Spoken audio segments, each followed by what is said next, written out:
नाशिकमध्ये आजही city link बस वाहकांचा संप सुरू आहे। सलग दुसऱ्या दिवशी आंदोलन सुरू आहे। संपामुळे बस सेवेवर मोठा परिणाम झाला आणि नाशिककरांचे मात्र हाल होत आहेत। वेतनवाढ देण्याची सिटी लिंकच्या वाहकांची मागणी आहे आणि ती मागणी पूर्ण होईपर्यंत संपावर हे सगळेजण ठाम आहेत। मात्र सामान्य जे प्रवासी आहेत त्यांना मात्र या सगळ्याचा मनस्ताप सहन करावा लागतोय।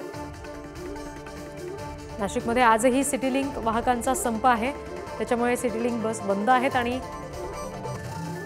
वेतनाच्या वाढीसाठी म्हणून त्यांची मागणी आहे आणि ही मागणी पूर्ण होईपर्यंत संप सुरूच ठेवू असं देखील ते म्हणतात। त्यामुळे सामान्य जे प्रवासी आहेत, प्रवास करणारे नेहमीचे, त्यांना मात्र याचा त्रास सहन करावा लागतोय।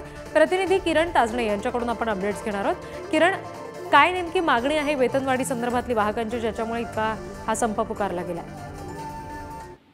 खरं म्हणजे सिटी लिंक प्रशासनाच्या माध्यमातून जे काही वेतन कंत्राटदाराला अदा केलं जातं त्यांच्या द्वारे हे जे सिटी लिंकचे वाहक आहेत त्यांना वेतन दिलं जातं। मात्र या सगळ्या पार्श्वभूमीवर गेल्या 3 ते 4 महिन्यांपासून या सगळ्या वाहक कर्मचाऱ्यांचं वेतन झालेलं नाहीये आणि वेतन रखडल्यामुळे हे सर्व कर्मचारी आक्रमक झालेले आहेत। त्यांनी कालच्या दिवशी संप पुकारलाय आणि जोपर्यंत वेतन होत नाही तोपर्यंत आता कामावर रुजू व्हायचं नाही अशा स्वरूपाचा निर्धार या सगळ्या संपकऱ्यांनी केलेला आहे।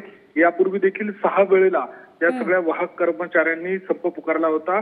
वेतन रखडल्याचाच मुद्दा हा वारंवार समोर येत असल्यानं कंत्राटदारावर कठोर कारवाई का होत नाही अशा स्वरूपाचा संतप्त सवाल अनेक प्रवासी व्यक्त करतायत। त्याला काळ्या यादीत का टाकू नये अशा स्वरूपाचा सवालही अनेक प्रवाशांकडून व्यक्त केला जातोय। एकूणच या सगळ्या याच्यामध्ये नाशिककरांचे मोठ्या प्रमाणात हाल होत आहेत, त्यामुळे प्रशासनानं यावर तोडगा काढण्याची आवश्यकता आहे। सामान्य नाशिककरांचं नेमकं काय म्हणणं आहे या संदर्भात? कारण त्यांना होणारा मनस्ताप हा त्यांना नाहक होणारा मनस्ताप आहे असं म्हणावं लागेल।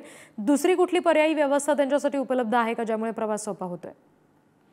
रिद्धी, या सगळ्या संदर्भामध्ये प्रशासनाकडनं काही सिटी बसेस सुरू करण्याचा प्रयत्न केला जातोय, मात्र वाहक कर्मचारी संतप्त आहे। त्यांचा रोष आपल्यावर येऊ नये यासाठी प्रशासन देखील पुढाकार घेत नाहीये आणि या सगळ्या याच्यामध्ये कंत्राटदार का वेतन या सगळं कर्मचाऱ्यांचं देत नाहीये हाही मुद्दा या निमित्तानं उपस्थित होतोय।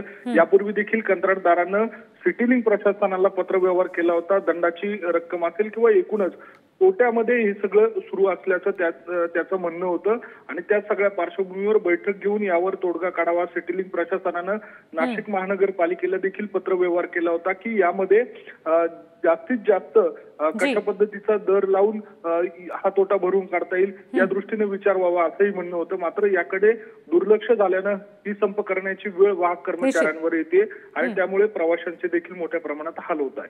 अगदी किरण, धन्यवाद दिलेल्या सगळ्या माहितीसाठी।